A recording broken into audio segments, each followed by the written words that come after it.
ఎన్నో జన్మలు గొప్ప శివాభిషేకాలు గొప్ప విష్ణు యొక్క అర్చనలు చేస్తే గురువు దొరుకుతాడు. అలా గురువు దొరికిన వాడు ఎలాంటి గురువు అన్నారు? గురువులు చాలా రకాలు, 4 రకాల గురువులు ఉన్నారు శాస్త్రం ప్రకారం. దానిలో ఉత్తమమైన గురువు అంటే ఒకరేమో బోధక గురువు, ఒక సాధక గురువు, నిషిద్ధ గురువు, ఇలా 6 గురువులు ఉన్నారు. మంత్రోపదేశం చేసిన గురువు. అలా అన్నిటికంటే గొప్ప గురువు ఎవరంటే మనకి జీవితాన్ని మళ్ళీ జన్మ లేకుండా చేసే గురువు ఉత్తమమైన గురువు. తాతగా ప్రసాదం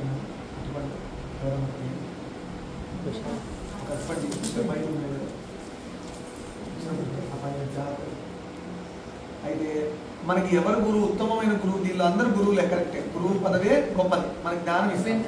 ఆ జ్ఞానం అనేది మన బుర్రలో లేదనుకోండి, లేదంటే మనం కూడా చిత్తికాయ పెట్టిపోతాం. అంటే ఒక డైరెక్షన్ ఉండదు, ఎటుపోతాం తెలియదు, క్లారిటీ ఉండదు. చదువులో క్లారిటీ ఉండదు, మనం వెళ్ళాల్సిన జీవిత గమ్యంలో క్లారిటీ ఉండదు. అది లేకనే ఇన్ని జన్మలు ఎత్తి మళ్ళీ జన్మ వచ్చింది. ఏ గురువు గొప్పవాడు అంటే మళ్ళీ జన్మ లేకుండా చేసే గురువు ఉత్తమమైన గురువు. అలాంటి గురువు కోసం వెతకాలి, సాధన చేయాలి. ఒక్కొక్క గురువులు ఎలా చెప్తారంటే తలపెట్టి గోడ కొట్టుకున్నా కూడా దొరకడం అలాంటి గురువు అని చెప్తారు. మహానుభావులు చాలామంది ఉన్నారు గురువులు. అలాంటి వాళ్ళు మన జీవితంలో దొరకరు అసలు. అయితే ఈ గురువుని ఎలా దొరకాలి? మనకి ఎలా దొరుకుతారు గురువు అంటే ఎన్నో జన్మల అభిషేకం చేస్తే అసలు గురువు గురించి వినడం జరుగుతుంది. గురు పూజలు అటెండ్ చేస్తాం. మన జీవితంలో గురువు అనేవాడు కూడా ప్రవేశిస్తాం. అది రావడానికి కూడా అదృష్టం ఉండాలి. అదే అంటారు, ప్రారంభంలో పాపం ఎక్కువ గురువు కూడా దొరకరా, నేను ఎవరిలా కాపాడుతాను అంటారు. అంటే అర్థం ఏంటి? మళ్ళీ అమ్మనో అయ్యవానో పట్టుకుంటే ఎలా అయితే శ్రీకృష్ణుడు వారు జగద్గురువులుగా ఎలా అయ్యారు, శివుడు దక్షిణామూర్తి ఎలా అయ్యారు, అలా దేవుడే రూపంగా వచ్చి ఆ గురువు ఈ గురువు ఒకటేగా. మళ్ళీ గురువులో వేరే వేరే రకాలు, ఈ గురువు గొప్ప ఆ గురువు కాదు అని అనకూడదు. గురువు అనేది ఎవరు అంటే నీకు ఆ గురువు గురించి కంప్లీట్గా తెలుసుకోవడం చేతనే కాదు. ఆ గురువు గురువు. ఈ గురువు గురించి నాకు మొత్తం తెలిసిందంటే ఇంకా నీకు ఆ గురువు కాదు, ఇక ఇంకో గురువు వెతుక్కోవడం. గురువు అని నీకు ఎప్పుడు గురువు గురుతుందంటే ఆ జ్ఞానం ప్రసరణ జరుగుతూ ఉంటుంది. ఎప్పుడు ఎంత చూసినా ఏ యాంగిల్లో చూసినా మనకు దొరకదు. ఇదేంట్రా బాబు ఎలా తెలిసి ఎలా ఇది ఎలా ఇది ఎలా ఇలా ఎలా అని అనుకుంటాం. ఒక గొప్ప జ్ఞానమైన రాశి, దాని నుంచి ఎంత తీసినా ఇంకా అంత ఉంటుంది. అంటే మనకి అంతు పట్టదు, అంత చిక్కదు. అది గురువు శబ్దం. సో ఒక జీవితంలో గురువు అనేవాడు పేపర్ వెయిట్ లాగా.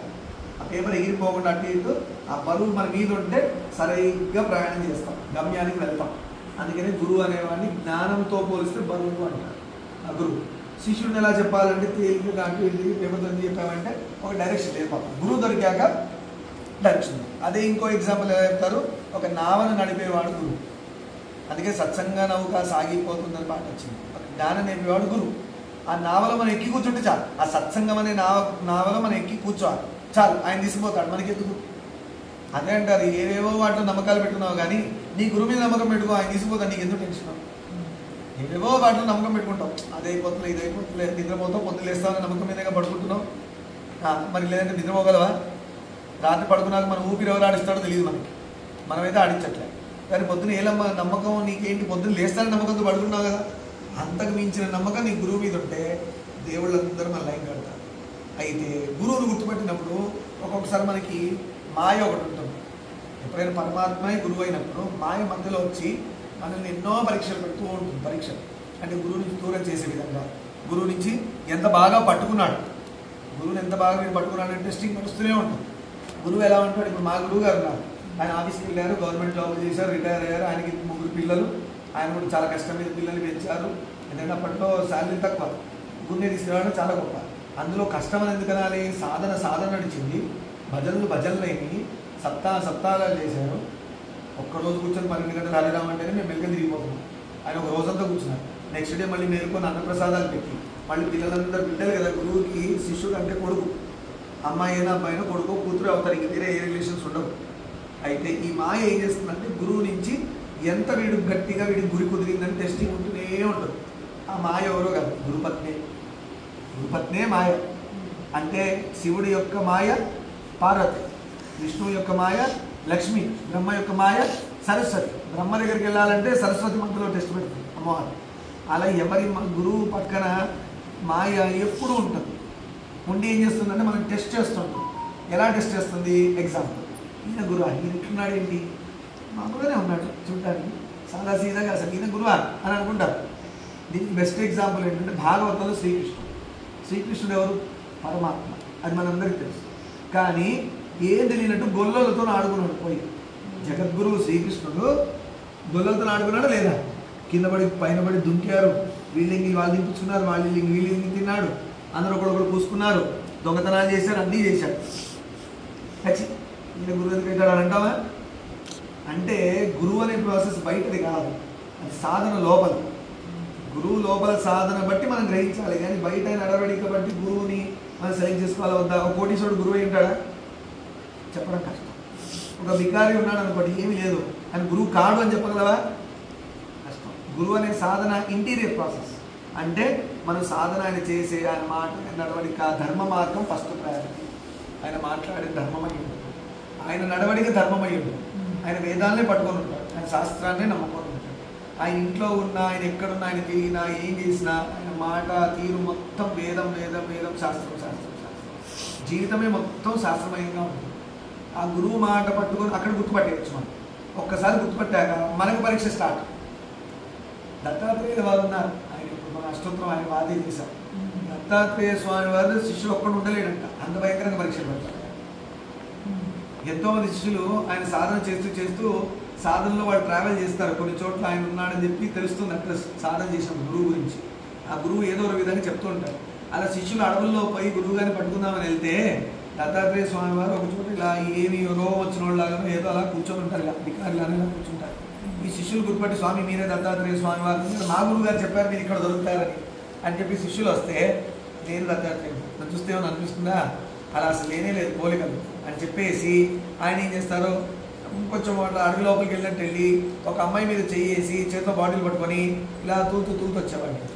వీడు చూసేసి ఈయన గురువు ఈయనది కట్టారు, గురువు వదిలేసేవాడు. అంటే ఇలా ఎందుకు? మాయ.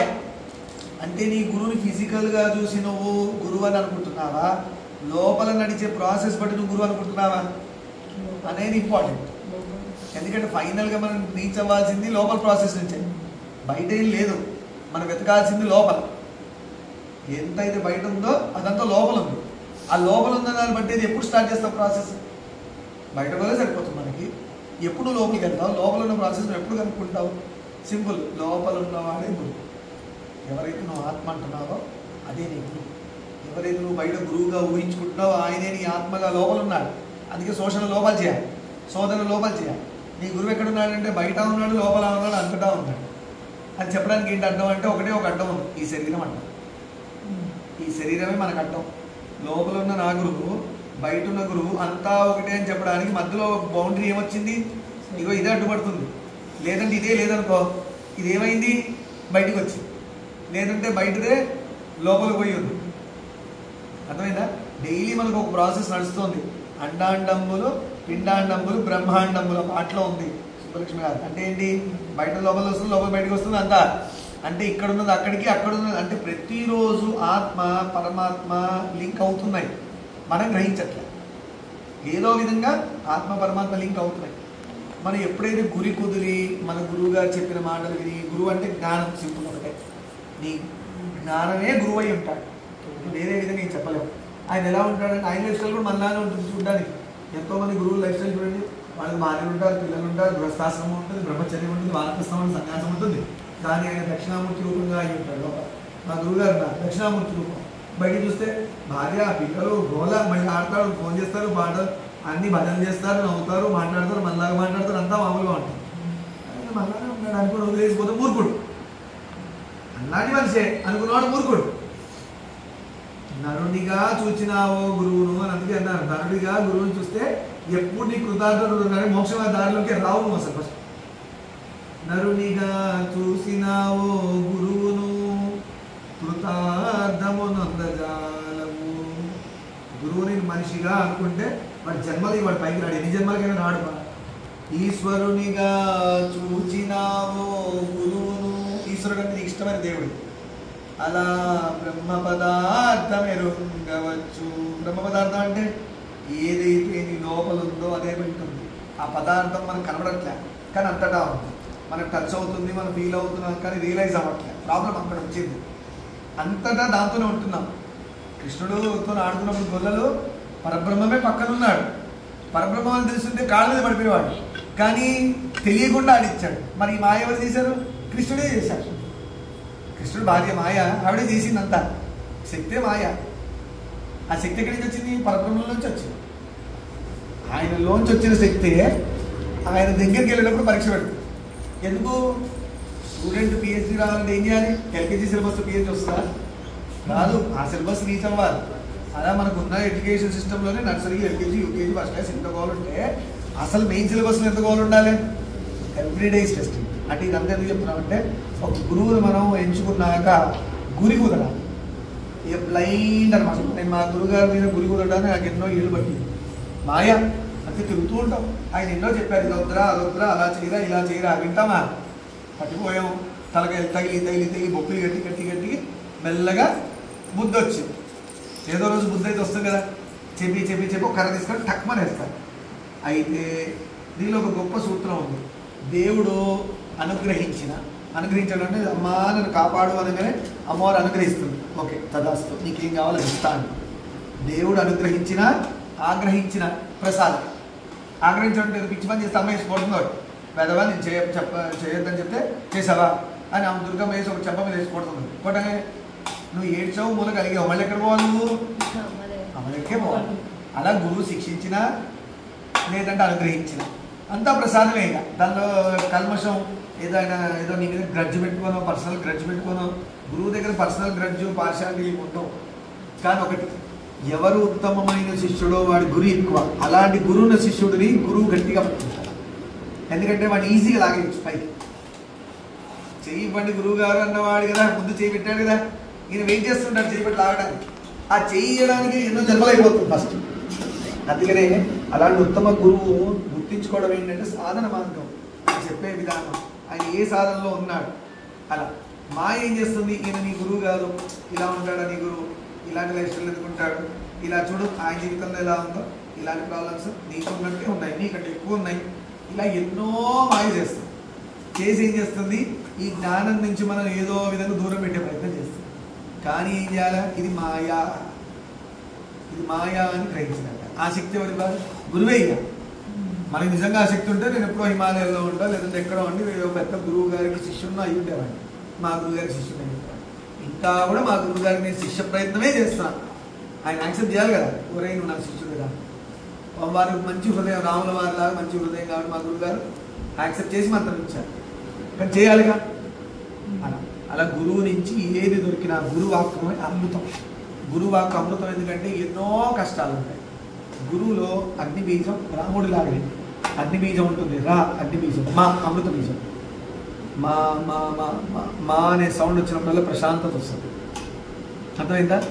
రా అనే శబ్దం ఏం చేస్తుంది? పాపాన్ని కాలుస్తుంది. రామశబ్దంలో మా అనే శబ్దం తగలబడ్డది కదా. ఇప్పుడు పాపాలు అంటే మంట ఉంది కదా, దాన్ని చల్లబరిచేది ఏంటి? మా శబ్దం. అందుకే రామ అనేది చల్లదనం. మొత్తానికి ఫైనల్గా పాపాలు కాలిపోయి అమృతం ప్రసరించి మనం రామ అనుకున్నందుకు హనుమంతుల వల్ల చిన్న భక్తుడు మనం అవుతాం, ఆయన గొప్ప భక్తుడు కాదు. ఆయనతో కంపారిజన్ మనకి. గురు శబ్దం కూడా అంధకారాన్ని తీసే వెలుగుగా ఉంటుంది. గురు శబ్దం అంటే అంధకారం అంటే తెలియకపోవడం, జ్ఞానం లేకపోవడమే తెలియదు. అందుకే దీపం వెలిగిస్తే ఆ దీపమే గురువు. ఆ గురువు ద్వారా దైవం కనపడతాడు. ఇప్పుడు ఇదైతన్నా కూడా అదే గురువు అనాలి. అది వేస్తేనే నువ్వు చూడగలుగుతున్నావు కదా. అది ఆఫ్ చేసి చూడు, దైవం కనబడుతుందా? కనబడదు. సో జ్యోతి గురు, అందుకు జ్యోతి వెలిగిస్తాం. అర్థమైందా? ఆ జ్యోతి వెలిగించేటప్పుడు మంత్రం ఏముంది? శుభం కరోతి కళ్యాణం ఆరోగ్యం ధనసత్పద శత్రుబుద్ధి వినాశాయ. ఇది ఎన్నో మన ఫాల్ట్ కాదు. యాక్చువల్గా మనం అనుకుంటాం ఇలా తప్పు ఎలా చేశానంట. నీ తప్పు కాదు. ఎన్నో జన్మల నుంచి మనకి ప్రతి జన్మ ఒక లక్షణం అలవాటు చేసుకుంటూ వస్తున్నాం. మన ముందు జన్మలు మనకు తెలుసా? ఏదో జన్మలు ఏదో పూసుకొని వచ్చి ఒక సంస్కారం ఏర్పడుతుంది. ఈ బాడీకి ఒక లైఫ్ స్టైల్, ఒక సంస్కారం ఏర్పడింది. ఆ సంస్కారం ఏం చేస్తుందంటే ఈ జన్మలో వచ్చిన సంస్కారం కాదు. అందుకే నేను బాగున్నాడు, వాడు ఎందుకు ఇట్లా చేశాడంట. ఎక్కడి నుంచి వచ్చిన సంస్కారం? ఎన్నో జన్మల వాసనలు అంటారు. వాడు ఇలా క్యారీ చేసి ఈ జన్మలో అది వాడు పుణ్యకర్మలు చేసి ఉంటే పుణ్యంగా ఇక్కడ మంచి పనులుగా వీడికి పేరు, ప్రఖ్యాతలు, డబ్బు అలా వస్తాయి. పాపపు పనులు చేసి ఉంటే వీడికి దెబ్బలు, పనిష్మెంట్, ఇంకా కష్టాలు వస్తున్నాయి. అర్థమైందా? బుద్ధి కర్మానుసారిని. నీ బుద్ధి ఇప్పుడు ఎలా ప్రవర్తిస్తుంది అంటే పోయిన జన్మలో చేసిన కర్మ బట్టి ప్రవర్తిస్తుంది. పోయిన జన్మ పాపా చేస్తే పాపటి ఆలోచనలు వచ్చి వీడికి అన్ని నాన్ సెన్స్ అవుతాయి జీవితం అంతా. పోయిన జన్మలో పుణ్యకార్యాలు చేస్తుంటే మంచి ఆలోచనలు వచ్చి, మంచి బుద్ధులు వచ్చి, అంత పేరు, ప్రఖ్యాతులు, డబ్బు, సుఖాలు, మంచి గురువు దొరుకుతాడు. అంటే గురువుని ఎప్పుడు మనం ఎంచకూడదు. నేను చెప్పాలనుకుంది ఏంటంటే గురువుని ఎప్పుడు మనం ఎంచకూడదు. ఈయనెంతటోడు, ఆయనెంతటోడు, షిర్డీ సాయి గొప్ప, రాఘవేంద్ర స్వామి గొప్ప, దత్తాత్రేయుడు గొప్ప, దక్షిణామూర్తి గొప్ప, అంతా గొప్పే. ఈ ఎవరైతే నీకు ఇష్టమైన గురువు ఉన్నాడో ఆయనే నీకు ఇష్టం లేని గురువుగా నీ ముందు తిరుగుతుంటాడు. నీ వీక్నెస్ టెస్ట్ చేయాలి. నువ్వేం చేస్తావు? ఆ గురువుని పట్టుకుని నీ గురువు తిట్టావు. గురు నిందా, ఏదైనా గురు నిందే. అప్పుడు ఏమైంది? నీకు ఇష్టం లేని గురువు లేడేటు, నీకు ఇష్టం లేదు కాబట్టి. ఇష్టం ఉన్న గురువు ఊడిపోయాడు, పాపం చేసుకున్నాడు. గురు నింద మహాపాపం. గురువు పట్ల నింద చేయకూడదు. మీరు టీవీలో వాళ్ళు ఎంతనే చేయండి. కొంతమంది గురువు తిడుతుంటారు, ఒకసారి సాయిబాబా తిడుతుంటారు, ఒకసారి ఇంకెవరో గురు. అసలు గురువు తిట్టారో మనకి లేదు. First of all who are you to decide how guru should be. ఒక గురువు ఎలా ఉండాలని నువ్వు డిసైడ్ చేసే కానీ నువ్వు గురువు అయి ఉంటావు కదా. నువ్వు గురువు అవ్వాలి కాదే. నిజమైన గురువు శిష్యులు కావాలి కావాలి కావాలని పోగు చేసుకోవాలి. శిష్యులే వెంటబడతారు మీ నా గురువు అని. అర్థమైందా? దత్తాత్రేయ స్వామికి శిష్యులు వెంటబడ్డారు, మీరే గురువు మీరే గురువు అని. కార్తవీర్యార్జునుడు తపస్సు చేశాడు. కార్తవీర్యార్జునుడు 1000 చేతులు ఉన్నాయి. రావణాసుడు ఇలా విజిలేసినంత ఈజీ కూడా ఇచ్చేశాడు కార్తవీర్యార్జునుడు. ఎవరిని? రావణాసుడు. అలాంటి కార్తవీర్యార్జునుడికి ఒక్కొక్క చేతికి 1000 ఏనుగుల బలం ఉంటుంది. ఒక్క చేతిలో 1000 ఏనుగుల బలం ఉన్న చేతులు 1000 ఉన్నాయి ఆయనకి. ఆయన ఎవరు గెలుస్తారు? అలాంటి పవర్ఫుల్ పర్సన్గా మారడానికి కారణం దత్తాత్రేయ స్వామి. తపస్సు చేశాడు, ఘోరంగా తపస్సు చేస్తే ఆయన ఒక చోటుకి వెళ్ళి, స్వామి మీరే మా గురువుగా చెప్పారు, మీరే దత్తాత్రేయ స్వామి, మీరే దత్తాత్రేయ స్వామి. అదేంటంటే ఆయన కాలు ఎత్తి ఇలా పలానా గాలి వదిలేశాడు బయట. ఇప్పుడు ఏమనుకోవాలి? ఎవరైనా గురువు అడిగి చేస్తాడా? కాలు ఎత్తి ఇలా గాలి వదిలేస్తే ఎవరైనా పట్టుకుంటారా? ఏమనిపిస్తుంది? నా గురువు ఇలా ఉంటాడా, ఇలాంటి పని చేస్తాడా అనుకుని వదిలేరు కదా. ఈయనేం చేశాడు? మీరు ఇలాంటివి చేస్తారని కూడా మా గురువు గారు చెప్పారని ఇంకా గట్టిగా పట్టుకున్నాడు. కార్తవీర్యార్జునుడు దత్తాత్రేయ స్వామి ఇచ్చేసాడు. నీకేం కావాలన్నా 1000 ఏనుగుల బలం కావాలన్నా ఒక చేతిలో, అలా 1000 చేతులు. ఆయన ఓడించేవాడు లేడు. అంత పవర్ కూడా డేంజర్ అయ్యింది. మళ్ళీ దత్తాత్రేయ స్వామి శిష్యుడు తన ఇచ్చిన వరం వల్ల పాడవుతున్నాడని ఏం చేశాడు? పరశురాముడుగా వచ్చాడు. వచ్చి ఏం చేశాడు? కార్తవీర్యార్జునుడికి చెడు ఆలోచన పుట్టింది. ఎందుకంటే గర్వం వచ్చిందిగా పవర్ వల్ల. అదే అంటాడు దేవుడు మనకి విభూతిస్తాడు, దానివల్ల గర్వం తెచ్చుకోవాలి. ఇప్పుడు ఏదో మాట్లాడే శక్తి నా అంటున్నోడు లేదని మాట్లాడు. తోమంది ఉన్నారు, ఎవరైతే ఆయనే ఉన్నాడు. గర్వపోయాడు. ఎప్పుడు మనం గొప్పగా ఉన్నా నువ్వు కాదా నేనున్నా అని చెప్తాడు ఆయన. అందుకని కార్తవీర్యార్జునుడు గర్వం భంగం చేయడానికి ఎవరైతే వరం ఇచ్చాడో ఆయనే వచ్చాడు. పరశురాముడు 1000 చేతుల్ని గొడ్డలతో నరికి పడేశాడు. మన మొక్కలు వీగేసినాడు, చెప్పేశాడు. ఎందుకు? వాళ్ళ నాన్నగారికి అవమానం జరిగింది. పరశురాముడికి ఒక తండ్రి జమదగ్నికి అవమానం జరిగింది. ఆ దానిలో ఏదో ఆ పెద్ద స్టోరీ. అలా అంటే ఎందుకు ఇది అన్నీ అంటే, గురువుని పట్టుకున్నప్పుడు, గురువుని పట్టుకొని వెళ్ళేటప్పుడు గురువు చెప్పింది బ్లైండ్గా ఫాలో అయ్యే లక్షణం ఉంటేనే గురువు దగ్గర ప్రభావం. గురువు చెప్పిన మాట వినకపోవడం కూడా అపచారమే, చాలా ఘోర అపచారం. అది నేను మెల్లమెల్లగా నా పర్సనల్ లైఫ్లో నేను నేర్చుకున్నాను. మా గురువుగారు చెప్పారు ఇది ఇలానే చేయాలా అంటాడు. గురువు చెప్పాడు, చేయలేదా అంతే. ఎవరో ఎందుకు? భీష్ముడు జీవితం అంతా ఎంత బాగుంది భీష్ముడిది. ఒక్క తప్పు చేయలేదు భీష్ముడు మహాభారతంలో. ఆయన చేసిన కృష్ణుడు అర్జునుడి బాణాలు పెట్టి అలా అంబసేయ మీద కొట్టి పడేశాడు. ఎన్నిసార్లు చెప్పాను ఈ విషయం? ఎందుకంటే రీసెంట్గా చెప్పాల్సి వస్తుంది. ఆ ఒక్క పర్టికులర్ ఎగ్జాంపుల్ ఎన్నోసార్లు చెప్పాను మాట్లాడినప్పుడు ప్రసంగాలు కూడా. ఎందుకు అదే చెప్పాల్సి వస్తుందంటే, భీష్ముడు గంగపుత్రుడు. మనం ఏ గంగలో అయితే ముని పాపాలు తెచ్చుకుంటాం అలాంటి కొడుకు ఎలా ఉంటాడు? గంగమ్మ తల్లి కొడుకు ధర్మాత్ముడు. ఆయన ఎన్నో సాక్రిఫైస్ చేశాడు చందను మహారాజు. అయితే ఎన్నో సాక్రిఫైస్ చేసిన ఆ భీష్ముడిని అంత దారుణంగా బాణాలు పెట్టి ఎవ్వరు చావాలి మహాభారతంలో. అంత దారుణంగా బాణాల యొక్క మంచం మీద పడుకోబెట్టాడు.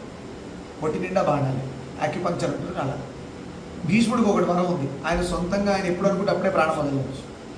ఈ లోపల ఏం చేసింది? అంత బాణాలు కొట్టిస్తే అడిగాడు కృష్ణ, నా జీవితం మొత్తంలో వెతికితే ఒక అధర్మం లేదు, నా జీవితం అంతా సాక్రిఫైసే, అందరి కోసం, తండ్రి కోసం, తమ్ముళ్ళ కోసం అది ఇది సాక్రిఫైస్ చేశాను, పెళ్లి కూడా చేయలేదు, బ్రహ్మచర్యంలో ఉన్నాను, అందరు నిలబెట్టాను, ప్రాణాలు ఎంతో కాపాడాను, అలాంటి నా జీవితం ఇంత దారుణంగా కొట్టడానికి కారణం ఏంటంటే నీ జీవితం మొత్తం నిజమే. కృష్ణుడు అన్నాడు, నీ జీవితంలో ఎక్కడ లేదు ఒక మిస్టేక్, ఒకే ఒక తప్పు జరిగింది. ఎక్కడంటే ద్రౌపది వస్త్రాపహరణం జరిగేటప్పుడు ఆవిడ పాపం ఆ టైంలో 5-6 రోజుల మంత్లీ ఆ ఇష్యూలో ఉంది. ఆ టైంలో పట్టుకొచ్చారు ఆవిడ బయటికి. అసలే ఆడదాని చీర పట్టుకొని శారీ పట్టుకొని లాగడమే తప్ప, అసలు బ్లండర్. అది కూడా అలాంటి టైంలో పట్టుకొచ్చారు. పట్టుకొచ్చినప్పుడు సభలో దుర్యోధనుడు నీ మాట వినడు, కరెక్టే, నేను ఒప్పుకుంటా, నీ ధర్మం ఏంటి చెప్పాలిగా, ఇది తప్పురా, ఆడదాన్ని అందులో అన్న భార్య వదిన నువ్వు అలా ఎలా తీసుకొస్తావు, అందులో ఆమె ఇప్పుడు రాకూడదు అసలు బయటికి, అలాంటి కండిషన్ తెలిసి నువ్వు ఇంకా లాక్కొచ్చావా, ఇంటికి వచ్చావా? ఆ ఒక్క రీజన్లో ఇంత దారుణమైన పరీక్ష అంటే అర్థం ఏంటి? అక్కడ ధర్మం తెలిసి చెప్పకపోతే డేంజర్. భీష్ముడికి ఉన్న పనిష్మెంట్ మనకు వస్తుంది, ఇక్కడ కాకపోతే ఏదో రోజు అనుభవించాల్సిందే. ఇప్పుడు మీకు ఏమర్థమైంది? ధర్మం నేర్చుకోవడం ఎంత ఇంపార్టెంట్. అమ్మో నేర్చుకుంటే చెప్పాల్సి వస్తుంది అనద్దు, అది ఇంకా దారుణం. నేర్చుకోకపోతే ఏమవుతుంది? ఇట్లాంటి జన్మలు వస్తూనే ఉంటాయి. కోటి, కుక్క, పంది ఎన్నో ఉన్నాయి మనకు ఆప్షన్స్. మనిషి కాకుండా మన అదృష్టం మనిషి అయ్యాం. గురువుగారు చెప్పేది అర్థమవుతున్నాయి, బుద్ధికి ఎక్కుతున్నాయి, వినగలుగుతాం, ఫాలో అవ్వగలుగుతాం. ధర్మం అవునా కాదా? అంటే అదృష్టం, మనిషి జన్మ అదృష్టం. ఒక కుక్కకి రామాయణం చెప్పు, ఏమైనా ఉపయోగం ఉందా? భారతం చెప్పు, భాగవతం పద్యాలు చెప్పు, నీ పద్యావళుల ఆలకించు చెవులు నందని చెప్పు, ఏముండదు దానికి. ప్రసాదం పెడితే తింటుంది, పోతుంది. అది ఏమనుకుంటుంది? ప్రసాదం అనుకోదు, తిండి అనుకుని తింటుంది. కానీ మనం చేసిన ప్రసాదం వల్ల జన్మ మారవచ్చు దానికి. అదే అంటారు మనిషి వల్ల అన్ని జీవులకు ఉపకారం ఉంది. అదే మన కార్తీక మాసంలో చెప్తూ ఉంటారు కథలు. తొందరలో స్టార్ట్ అవుతాయి కార్తీక మాస కథలు. ఈసారి అందుకే నేను అయ్యప్ప స్వామి దీక్షకుడు ముందు తీసుకొచ్చాను. అయ్యవారికి నిత్యాభిషేకం 20 రోజులు ప్లాన్ చేసుకుంటున్నాం కార్తీక మాసం. వచ్చారు కదా, లాస్ట్ ఇయర్ లేదు, దొరబాబు గారు వచ్చారు. సో వారి కోసం అయ్యప్పని ముందుకు లాక్కింది. అంటే పిల్లాన్ని ముందుకు తీసుకురావచ్చుగా పెద్ద ఆయన కోసం. అలా భీష్ముడికి అంత వచ్చింది ఎందుకు అంటే ధర్మం తెలిసి చెప్పకపోవడం. అందుకే ధర్మం నేర్చుకోవడం ఇంపార్టెంట్, చెప్పడం అంతకంటే ఇంపార్టెంట్. స్వామి నేను చెప్పాను, ఇప్పుడు నేను కూడా అంటాను, స్వామి నన్ను చెప్పమన్నాను, గురువులు ఆదేశించారు, ఇన్ని రోజులు ఇంట్లో చెప్పుకున్నాను. గురువుగారు ఏం ఆదేశించారు? శృంగేరి స్వామి ఆయన ఇన్ని రోజులు లోపల చెప్పి ఇప్పుడు బయట కూడా చెప్పు, పిల్లలకు ప్రచారం చేయి, గురువు యొక్క బోధనలు చేయి. ఏమైతే ఇంట్లో చెప్తున్నావు ఇప్పుడు బయట చెప్పు, గురువు యొక్క ఉద్దేశం అని చెప్పి. ఇవాళ అనుకోకుండా గురువుగారి అవకాశం. అలా ఎంతమంది గురువులు చూడండి. మనకి ఇక్కడే చంద్రశేఖర సరస్వతి స్వామి వారు కంచిపీఠాలు. ఆయన జీవితం నడిచే దేవుడు, ఆయన పేరే నడిచే దేవుడు. ఆయన జీవితం అంతా నడిచే ఉన్నారు, ఎక్కడ బండి ఎక్కలేన్నారు. అంటే ఎంత కష్టపడ్డారు చూడండి. ఆయన యొక్క గొప్పతనం ఏంటంటే వర్షం కావాలంటే ఇలా దండం పట్టుకుని ఇలా ఆకాశం అమ్మోయి చూపిస్తే వర్షం పడుతుంది. ఆయన జీవితంలో అలా జరిగేది. ఒక ఇంట్లో ఓనరు ఇల్లు కొనుక్కున్నాడు. ఆ ఇంట్లో భూతాలు ప్రేత పిశాచాలు తిరుగుతున్నాయి. ఆ ఓనర్ వెళ్తే ఎవరో అరిచేదో చేసి గోల్ చేసి బయటపడేసినట్టు అవుతూ ఉండేదంట. ఇప్పుడు అవుతుంటే వెళ్ళి గురుగారి దగ్గరికి వెళ్ళింది. గురుగారు అన్నారు, నేను పలానా చోట మేకు కొట్టమంటే అక్కడ పోయి మేకు కొట్టు, అదేదో చెప్పారు సొల్యూషన్. చెప్పగా ఆయన వెళ్ళి చేయగా నిజంగానే సెట్ అయిపోయాడు. యజమాని ఆ ఇంట్లో ఉన్నారు. ఇవన్నీ నిజంగా ఆయన యొక్క జీవిత చరిత్ర చదివితే, ఆయన యొక్క లీలలు చదివితే తెలుస్తాయి. ఇంకో చోట గుడిలో ఒక బ్రహ్మరాక్షసు ఉంది. బ్రహ్మరాక్షసుడు బ్రాహ్మడు విద్యాదానం చేయకపోయినా ఆశతో బంగారం కొట్టేసి వాడు బ్రహ్మరాక్షసుడుగా మారుతాడు. రాక్షసుడు బ్రహ్మరాక్షసుడు రెండింటికి తేడా ఉంది. బ్రాహ్మడు కాని వాడు పిచ్చి పనులు చేస్తే రాక్షసుడుగా మారుతాడు. బ్రాహ్మడు పిచ్చి పనులు చేస్తే బ్రహ్మరాక్షసుడుగా మాట్లాడతాడు. అంటే బ్రాహ్మణ్ణి చంపినా కూడా బ్రహ్మరాక్షసుడుగా మారుతాడు. బ్రాహ్మడు కానివాడు బ్రాహ్మణ్ణి చంపినా, బ్రాహ్మణ హత్య జరిగినందుకు బ్రహ్మరాక్షసుడు అవుతాడు. అంటే పాపంలో కూడా ఇంకా దారుణమైన పాపం బ్రహ్మరాక్షసుడు అంటే ధర్మంగా ఉండాల్సిన బ్రాహ్మణుడు ఏ తప్పు చేసినా బ్రహ్మరాక్షసుడు అయిపోయాడు. అంటే వాడికి ఇంకా వేరే జన్మ రాదు. రాక్షసుడుగా తిరుగుతూ ఉంటాడు. ఇట్లా అటు ఇటు గాలి పట్టుకొని, గాలి సోకింది రకరకాలు ఉన్నాయి కదా బయట. వాళ్ళతో రాక్షసులు భూతాలు అవన్నీ బ్రహ్మరాక్షసులు. అయితే ఒక గుడిలో బ్రహ్మరాక్షసుడు ఉండేవాడు. భక్తులు లోపలికి వెళ్తే తోసేసేవాడు, కనబడు. వాడు కింద పడిపోయాడు. నిజంగా జరిగింది. కాళ్ళకి దెబ్బలు, చేతులు దెబ్బలు తగిలివంట. అలా పోయి స్వామివారి దగ్గరికి వచ్చింది. చంద్రశేఖర స్వామి కంచిపీఠ గురువు గారు వస్తే అలా అనిపిస్తుంది, సరే మనం వెళ్దామని. శివుడికి అభిషేకం కూడా ఎన్నో రోజులైంది. మన అది అంటారు, ఇది నిజంగా శాస్త్రంలో ఉంది. పొద్దున్న లేచి పూజ కనుక మనం ముందే చేయకపోతే మనకంటే ముందు భూతాలు దయ్యాలొచ్చి పూజ చేసేస్తాయంట. మీ ఇంట్లో ఉన్న పూజ గదిలో గుర్తుపెట్టుకోండి. మన ఇళ్లలో పూజ గదులు ఉన్నాయి. మనం పొద్దున్న లేచి సూర్యోదయం అవ్వంగానే వెంటనే, అందుకనే ఉత్తిష్టంతు భూత పిశాచాః ఏతే భూమిపాలకాః ఏతేషాం విరోధే బ్రహ్మకర్మ సమారభే అని వాసన చూసి వదిలేరా లేదా? అంటే అర్థం ఏంటి? మేము గురుగారి పూజ కూర్చుంటాం, పొరపాటు మాకంటే ముందు వచ్చి కూర్చుంటారు. ఎందుకంటే వాడికి ఏంటి, మనకంటే ముందు పవర్ దానికి రావాలి, మనం సతాయించాలి. మనం ఏం చేస్తున్నాం? నేను బ్రహ్మకర్మ చేస్తున్నాను, నేను ముందే చెప్తున్నాను, నువ్వు వెళ్ళలేదు కనుక ఆయన కంప్లైంట్ ఇస్తాను, ఆయన శూలం పట్టుకొని వస్తాను, మళ్ళీ ఇష్టం అని వాదింగ్ ఇవ్వడం. ఆ మంత్రం అప్రోచ్ అంటే నేను దేవుడి పూజ చేస్తున్నాను, నువ్వు ఇక్కడి నుంచి వెళ్ళిపో అని. అంటే అలా అక్షతలు వేస్తే వాటి వెళ్ళిపోతాయి, ఆహారంగా పక్కకి వెళ్ళిపోయాయి. అంటే భూతాలు దెయ్యాలు ఉండవా అంటే ఉంటాయి. అవి ఏంటి అంటే ఒక్కొక్కసారి ప్రేత శవం ఉంది, దాన్ని కాల్చడం, కుక్కలు పీక్కో తినేస్తాయి, అది ప్రేతంగా మార్చుతుంది. మనిషి ధర్మం ఏంటంటే ఒక ప్రేత శవం కనుక దాన్ని కాల్చాలంట. అశ్వమేధ యాగాలు 100 అశ్వమేధ యాగాలు చేసినట్టు పుణ్యం. కలియుగంలో కణాల శవాన్ని కాలిస్తే తీసుకెళ్ళి దాన్ని ధర్మ సంస్కారాలు చేస్తే 1000 అశ్వమేధ యాగాలు చేసినట్టు. అశ్వమేధ యాగమే లేదు కలియుగంలో. చాలా గొప్ప. ఇంద్రుడి పదవి రావాలంటే 100 యజ్ఞాలు చేయాలి. అశ్వమేధ యాగాలు 100 చేస్తారు అనుకోండి, ఇంద్ర పదవి వస్తుంది, స్వర్గంలో మీరు ఇంద్రుడు అవుతారు నెక్స్ట్. కలియుగంలో అశ్వమేధ యాగాలు లేదు. ఎక్కడ చేస్తారు మరి? ఒక్క శవాన్ని, అనాథ శవాన్ని దానం చేస్తే వాడికి ఎంత పుణ్యం? 100 అశ్వమేధ యాగాలు. అలా ఇంటూ ఎన్ని చేయాలి ఇంద్రుడు అవ్వాలంటే అనేది ప్లాన్ చేసుకోండి. అర్థమైంది? అంటే ఇంద్ర పదవికి మనం వెళ్ళకూడదు. మళ్ళీ అది చెప్తున్నా, ఇదేదో బాగుందని అసలు మనకి ఏ పదం వద్దు, ఇప్పుడు ఇంద్రుడి పరిస్థితి ఏంటంటే రేపు పొద్దున ఆయన పుణ్యవంతం అయిపోయి ఇంద్ర పదవి నుంచి భూమి మీద పడతాడు, మళ్ళాగా మనిషి అవుతాడు. మళ్ళీ సాధన చేసి గురువు దొరకాలి. ఎలాంటి గురువు దొరకాలా? మోక్షం ఇచ్చే గురువు దొరకాలి, జన్మిచ్చే గురువు దొరకదు. ఇప్పుడు ఇవన్నీ బయట గురువులు ఎలా చూస్తున్నారు? విష్ణువే దేవుడు అంటాడు, వీడు శివుడే దేవుడు అనేవారు పుట్టాలి. అంటే శివుడు కూడా దేవుడు అని, శివుడే దేవుడు అంటే మళ్ళీ వాడు విష్ణువు దేవుడు అనేవారు పుట్టాలి. విష్ణువే దేవుడు అనే గురువుల దేవుడికి పోయినా కూడా శివుడు ఒప్పుకునేవారు పుడుతూనే ఉంటాడు. శివుడే దేవుడు అనేవాడు విష్ణు అనేవాడు కూడా పుడతాడు. వీళ్ళకి ఫస్ట్ రోగం ఏముంటుంది? కడుపు నొప్పి రోగం ఉంటుంది. ఎవరో కాదు, పీఠాధిపతి చెప్తారు. బ్రహ్మ విష్ణువు శివుడికి విష్ణువు మధ్య భేదం చూస్తే వాడికి కడుపు నొప్పి రోగం వస్తుంది. ఎవడ కడుపు నొప్పి అన్నాడంటే వాడు ఖచ్చితంగా ఆ పాపం చేస్తున్నాడు అని ఉంటుంది. అలాంటి వాడు ప్రసాదం వద్దు, అలాంటి వాళ్ళతో ఒక దండం తల్లి నీకు అన్నాడు. ప్రసాదం తీసుకొని హనుమప్ప, ఇప్పుడు విష్ణు గుడికి వెళ్ళాము, ఎవరు అలా శివనింద చేస్తున్నారు, మీరు అక్కడ వెళ్ళి ఏం చేయాలి? హనుమప్ప హనుమది గట్టిగా నక్కర్లా. మనసులో అనుకున్నా ఎందుకు వాటితో మళ్ళీ శివుడిని తిట్టిస్తారు? మనసులో అనుకుని స్వామి ఇది విష్ణు ప్రసాదం అయినా శివ ప్రసాదం అనుక శివుడి గుడికి వెళ్ళారు. విష్ణువు ఏం కాదు, శివుడికి అసిస్టెంట్ అది ఇది అని అంటారు. కొంతమంది మహానుభావులు అలా ఉన్నారు. వీళ్ళందరి జన్మలు ఖచ్చితంగా ఉంటాయి. ఎప్పటి వరకు ఉంటాయి? సమానం. అంటే నయం కదా మన జన్మ. మన విష్ణువే దేవుడు అనట్లేదు, శివుడే దేవుడు అనట్లేదు, ఇద్దరు ఒకటే అంటున్నాం. అంటే వేరే వాళ్ళ మీద మనం బెటరే కదా. ఇవన్నీ తెలవడమే గురువు ఇచ్చి తెలుసుకోవాలి. అర్థమైందా? ఇందాక ఏం చెప్తున్నాం? దీని ముందు ఏం చెప్తాం? బ్రహ్మరాక్షసు. ఎస్. గురువు గారు ఏం చేశారు? సరే మీరు అక్కడే ఉండండి. గురువు గారు లోపలికి వెళ్ళారు గుడిలో. ఆ గుడిలో అభిషేకాలు మాని చాలా రోజులైంది. అందుకు బ్రహ్మరాక్షసు వచ్చున్నారు. అంటే ఇంట్లో పూజలు మానేస్తే ఇంట్లో ఎందుకు కలిసి రావట్లంటే ఆ బ్రహ్మరాక్షసే కూర్చొని మళ్ళీ సతాయిస్తూ ఉంటాడు. ఏ పనులు జరగవు ఇంట్లో. ఒకటంటే ఇంకోటి అవుతుంది, అదంటే ఇంకోటి అవుతుంది. అందుకే మూలలు చిమ్మండి అంటే లక్ష్మీదేవి వచ్చి కూర్చోవాలంటే జ్యేష్ఠాదేవి కూర్చుంటే లక్ష్మీదేవి రాదు. జ్యేష్ఠాదేవి అంటే ఎవరు? ఆ లక్ష్మీదేవి యొక్క అక్క. అక్కున్న చోట చెల్లెలు రాదు. రెస్పెక్ట్ ఇవ్వాలి కదా అక్కకి. అయ్యో మా అక్కుందని నాన్నని వెళ్ళిపోతుంది. అందుకే మూలలు చిమ్మ అదే పూలు అని అది దాన్ని దరిద్ర దేవత అంటారు. అనుకుంటే జ్యేష్ఠాలక్ష్మి అంటారు, జ్యేష్ఠాదేవి అంటారు. అలా ఇలా బ్రహ్మరాక్షసుడు ఆ గుడిలో ఉన్నారు. ఉండగానే గురుగారు వెళ్ళారు, సాధన చేస్తున్నారు, శివాభిషేకాలు చేశారు. గురువుల్ని ఎవరు ఏం చేయలేరు కదా. వాళ్ళ శక్తి ఎలాంటిదంటే అందరి దేవుడు ఆయన చుట్టూ కాపలాగా ఉంటారు, వలయం అంటారు. ప్రతి దేవుడు అక్కడ ఉంటాడు. అందరికీ ముందు హనుమంతుడు ఉంటాడు గద పట్టుకొని. ఇంకా ఆ గురువు జోలికి ఎవరు వస్తారు? ఎవరు రారు. అయితే స్వామి లోపలికి వెళ్ళి చంద్రశేఖర స్వామి వారు శివుడు మొత్తం పూజలు పిచ్చి అన్ని చేసి క్లీన్ చేయించి అన్ని చేయించేసి అభిషేకాలు చేస్తే అక్కడ కూర్చొని ధ్యానం చేసుకుంటే పెద్ద సౌండ్ ఊరవతల చెరువులో వినబడ్డదంట.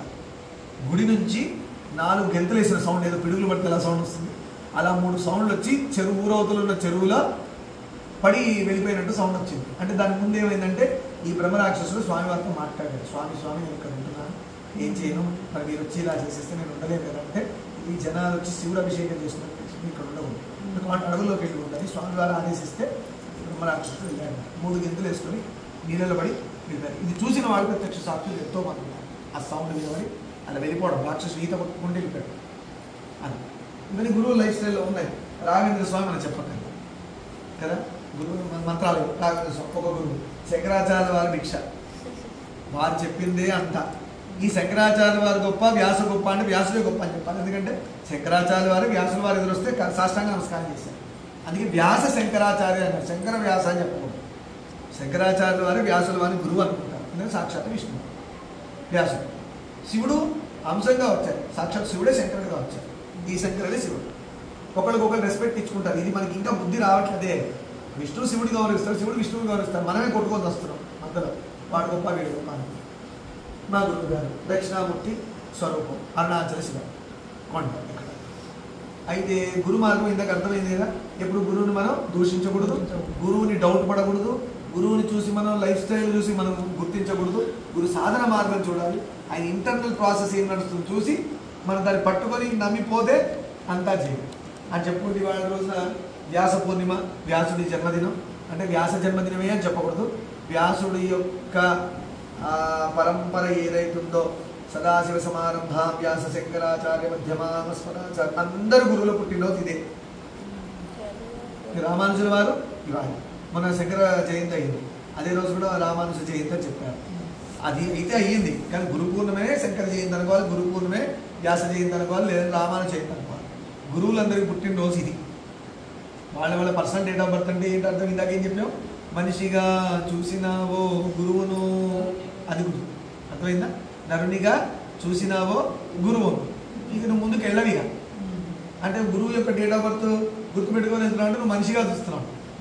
ఇది కాదు గురువు అంటే ఈ శరీరమా, ఈ శరీరం మాట్లాడితే ఇంత నాలెడ్జ్ ఇప్పుడు మాట్లాడితే ఎవరైనా ప్రిపేర్ అయ్యారా? ఎవరన్నా కొన్ని రోజు ప్రవచనాలు చెప్పేది ఎవరైనా ప్రిపేర్ అయ్యారా? ఎవడు మాట్లాడిస్తున్నాడు? వీడి గొప్ప కాదు, ఈ శరీరానికి పేరు పెట్టినవాడు గొప్పతనం ఏమీ లేదు, సున్నా.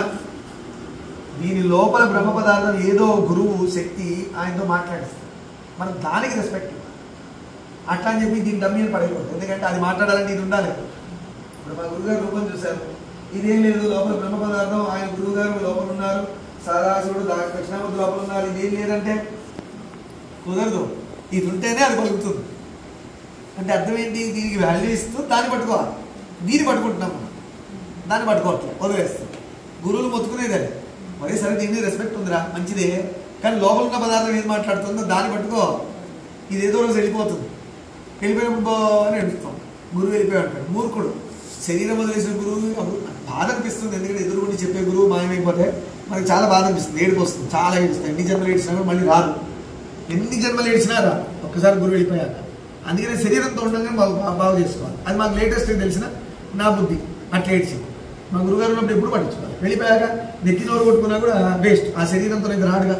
కానీ బాగా బాధపడి ఆయన శరణ వేడి ఏదో అడిగితే ఆయన అంటే ఈ జ్ఞాన మార్గంలో మాట్లాడితే శరీరం వదిలేసినా కూడా శిష్యుడు బాధపడక్కర్లేదు, ఎందుకంటే ఒక విధంగా ఆనందపడాలి. శరీరం వదిలేసి గురువు అంతటా ఉన్నాడు, అంతకుముందు శరీరంగానే ఉన్నట్టు, ఇప్పుడు అంతటా ఉన్నాడు, అన్ని జీవుల్లో ఉన్నాడు, అన్ని జీవులతో నీతో మాట్లాడుతున్నాడు. అంటే ఒక్క చోట ఉన్న శరీరంతో మనం చూస్తున్న గురువు నారో మైండెడ్తో. ఇప్పుడు బ్రాడ్ మైండ్గా ఆలోచిస్తే ఇక్కడున్న గురువు శరీరం వదిలేసి అంతటా అయిపోయాడు, బాధ ఉంటుంది. శరీరం వదిలేసాడు, అరే గురువు ఎదుర్కొంటే మాట్లాడతారు, డైరెక్ట్ లైవ్ మనతో మాట్లాడుతుంది కదా. ఆ బ్రహ్మ పదార్థం ఒక శరీరాన్ని అడ్డు పెట్టుకొని మాట్లాడుతుంది కదా. ఎంత అదృష్టం, శరీరంతో గురువు సాక్షాత్తు శివుడో విష్ణువో ఒక మనిషి రూపంలో వచ్చి మన ఎదురు కూర్చొని మాట్లాడుతున్నాడు గురువుగా. ఎంత అదృష్టం. ఇలా ఆలోచన మనం చెయ్యం. ఆయన పిల్లలు ఆయన ఆఫీస్ పోతున్నాడు, ఆయన పిల్లలు చాలా ఉన్నాయి, ఆయనకు 4 కష్టాలు ఉన్నాయంటరా, ఆయన చెప్తాడా అంటాడు. ఆయన ఒక్కడు కూర్చొని సాధన ఏం చేస్తున్నాడు, ఆయన లోపల మెషిన్ ఏం నడుస్తుందని చూడాలి. అది గురువు. ఎప్పుడైతే శరీరం మాయమైపోతుందో ఆ రోజు మనకి మాయ తొలుగుతుంది. గురువు శరీరం వదిలేసినప్పుడే మన మాయ తొలుగుతుంది. ఎందుకంటే మాయ ఎప్పుడు వరకు ఉండదని గురువు శరీరం ఉన్నంత వరకు ఉంటుంది. ఎందుకంటే గురువు శరీరం అనుకుంటున్నావు కాబట్టి మాయ.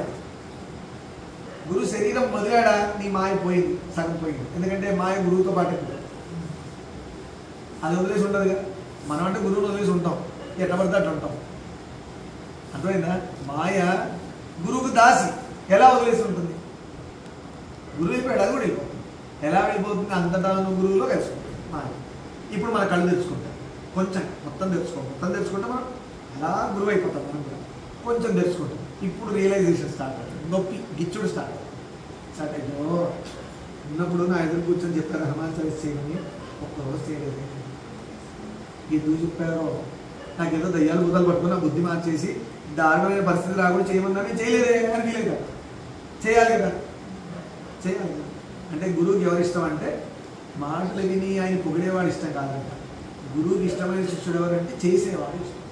మీరు ఎన్ని గిఫ్ట్లు తెచ్చినా ఎన్ని చేసినా మా గురువు గారికి బంగారు పళ్ళాలు వెండి పళ్ళాలు అన్నీ పట్టుకున్నారు.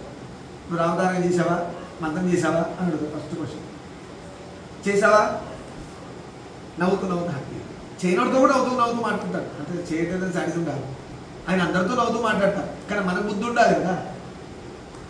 గురువు ఎంత గొప్పవాడంటే ఎవరిని ఇబ్బంది పెట్టాడు, మాటతోని బాధ పెట్టాడు. కానీ మన బుద్ధి ఒకటి ఏడ్చింది కదా. ఎప్పుడు రియలైజ్ అవుతాం? గురువు నేను మంత్రం చేయకుండా ఏమంటున్నాను, నన్నైతే కూర్చోబెట్టి ఎన్నోసార్లు పక్కనే కూర్చోబెట్టుకుని భోజనం చేశారు తెలుసా అని చెప్తారు. గురువు శరీరం పక్కన కూర్చొని భోజనం చేస్తే ఏమైనా వస్తుందా? సరే పరమాత్ముడు పక్కన కూర్చొని తిన్నావు అని నీ ఫీలింగ్ లోపల ఉంటే, నిజంగా పరమాత్ముడు పక్కన కూర్చొని తిన్నావు అని ఫీలింగ్ ఉంటే నువ్వు ఎంత వాళ్ళ దగ్గర పెట్టుకుని మంత్రం ఆయన చెప్పింది చేస్తావు. ఫైనల్ కన్క్లూజన్ ఏంటంటే గురువు వాక్కు విని ఆయన మాటని విని శిరోధార్యం అంటారు. ఇలా ఇంకేం లేదు స్వామి, డైలమాస్ లేవు, మీరు వెళ్ళమన్నారు వెళ్తాను, చేయమన్నారు చేస్తాను, వద్దన్నారు చేయను, వదిలేయమన్నారు వదిలేస్తాను. వాడే ప్రశాంతంగా ఉన్నాడు. గురువు గారికి ఏం తెలుసు? నేను ఈ డిగ్రీ చేశా, గురువుగారు ఆ జాబ్ చేయమన్నారు, ఏం తెలుసు గురువుగారు? నా డిగ్రీ వచ్చేసాడా అంటారు మహానుభావుడు. గురువు గారికి ఏం తెలుసు? నేను చదువుకున్న ఆయన చదువుకున్నాడా, లేకపోతే ఆ జాబ్కి వెళ్ళమంటాడు. అంటే జనరల్ ఎగ్జామ్ చెప్తున్నాను ఇవ్వను అట్లా అలా అనుకుంటా. గురువు గారికి ఏం తెలుసు అని నీకేం తెలుసు? ఫస్ట్ గురువుగారి ఫ్యూచరే తెలుసు, గురుగారు ఫ్యూచరే తెలుసు అని మనకు తెలియదు. అది మాయ. తర్వాత నెత్తినోరు కొట్టుకొని పరిగెత్తుకుంటారు. అప్పుడు ఏం చేస్తారు గురువుగారు? అప్పటి వరకు ఉన్న రోగానికి మెడిసిన్ ఇస్తారు. మళ్ళీ ట్రాక్లో రావడానికి టైం కదా. ఇప్పుడు గురువుగారు ఇలా వెళ్తుంటే ఇంజన్ భోగిలు వెంటనే వెళ్ళిపోవాలి గురుగారితో పాటు, మోక్షం వచ్చేసింది. ఈయన ఏం చేసినా ఈ పిచ్చి భోగిలు పక్కదాల్లో పోయింది. ఇదేదో తీసుకుపోతుంది దూరం, ఎటో తీసుకుపోతుంది అని నమ్మకం లేనివాడు పట్టాలు దాటి పక్కదాల్లో పోయింది, ఎటో పోయింది. ఇది వెళ్ళాల్సిన సమయానికి వెళ్ళిపోతుంది. ఇప్పుడు రావాలని ఎంత టైం పడుతుంది? చాలా టైం పడుతుంది. జన్మల టైం పడుతుంది, చాలా కాదు కొన్ని జన్మల టైం పడుతుంది. ఎప్పుడు వస్తుందో అది కూడా ఎంత ఏడుస్తే దేవుడిని మళ్ళీ శివుడిని అమ్మవారిని పట్టుకొని ఎక్కినోరు కొట్టుకొని పూజలు చేస్తే సరే ఇప్పుడు మరీ ఏడుస్తున్నాడు కదా, సరే గురువుని పంపిద్దామని వస్తాడు. మళ్ళీ ఇదే గురువు వస్తాడు, ఇంకో గురువు, ఇదే బ్రహ్మ పదార్థం మళ్ళీ గురువుగా వస్తుంది. మళ్ళీ వస్తుంది కదా అని ఇప్పుడు టైం పాస్ చేయాలి. అది వస్తుందో రాదో గ్యారంటీ లేదు. ఎందుకంటే ఈ చేతి బంగారం ఇచ్చారు పడేసారు, మళ్ళీ ఇస్తాడు ఎవరు? ఇవ్వాలంటే నీ మీద ఎంత నమ్మకం రావాలా? అట్లా బంగారం అట్లా గురువు చాలా గొప్ప చెప్పుకుంటూ ఆ గురువు మహిమలు ఇవాళ డిస్కస్ చేసే అవకాశం ఇచ్చిన స్వామి వారు ప్రణామాలు చెప్పుకుంటూ సర్వం శ్రీ సద్గురు. నిజంగా అన్ని దేవుళ్ళు